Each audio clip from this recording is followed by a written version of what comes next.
Entumwa ya Presidenti ahabwa District ya Kagadi Caroline Naacwera yayeteje nduru mu State House Anti-Corruption Unit ahabwa Obushomankuzi Burengyesereize aha Eirwariro rya Kagadi District General Hospital.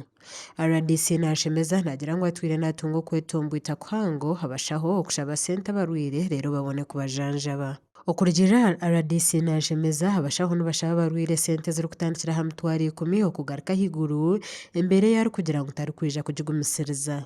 Babehawe emitwaro 30 emitwaro 10 orukubatahiire sente bamubinga abantu nibabatwara nka kasasuro abantu tubeine buteeka ekyakabire kirya okushaba sente kwaha ninyenda kukwata abashaho nkabato mu kihome. Actually honorable kangambira mazima abashabo hobaha their days are numbered. I'm going to arrest you and take you to police and you're going to lose your jobs. RDC Naacwera nagira ngo nshasha munongo kushanga ngo nabashaha bakuru hembere umuntu bagerekera ba intern barinzire kituga kugira ngo babone kuza kujanja babarwire. They call them what? Interns nibo bakushemeza nibo bakora abantu abashaho benye n'abakugu abashomire. The experts abo tukire kwekitinisa bariyo mu maju gabo bagwejegeire no buturu kugira emergencies. Instead of them responding, they say, ntakarigiro munju yanjye banzote sente hasumu. Hona riyare, turiyo mu Uganda.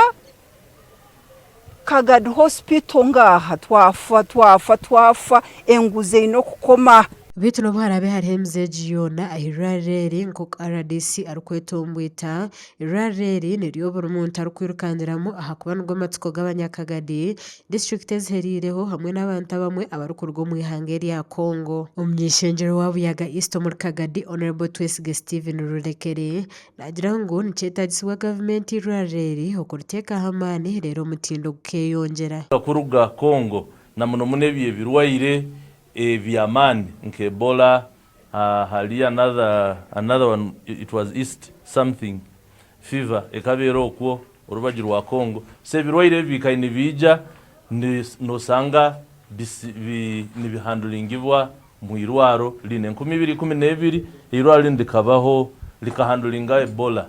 So tukusaba eriso eriyenyahukana eriya government kurora engeri itukusobora kuteka Eirwariro lino hamutindo ogukusobora kurolera abantu nebintu ebyekichweka kino. Hariho obuzo President yabimanyire na Prime Minister, the Right Honorable Prime Minister yamanyire nguzi ya Kagadi.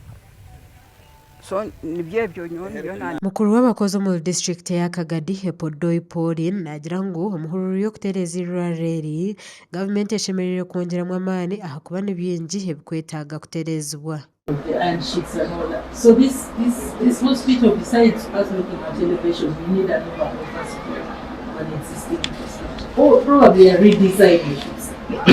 Because as you go visit, you will actually see the private wing. Access to the private wing does not even sustain generation of revenue.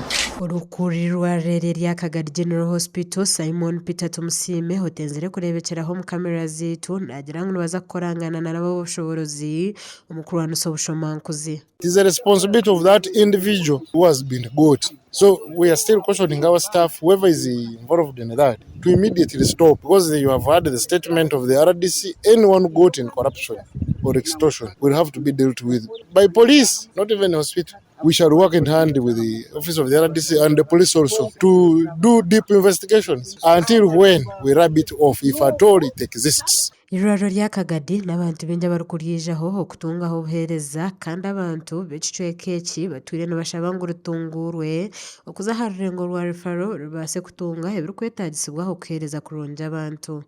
Gasha kwa Onesmus Mastoria ahabwa Tayari West omuri Kagadi.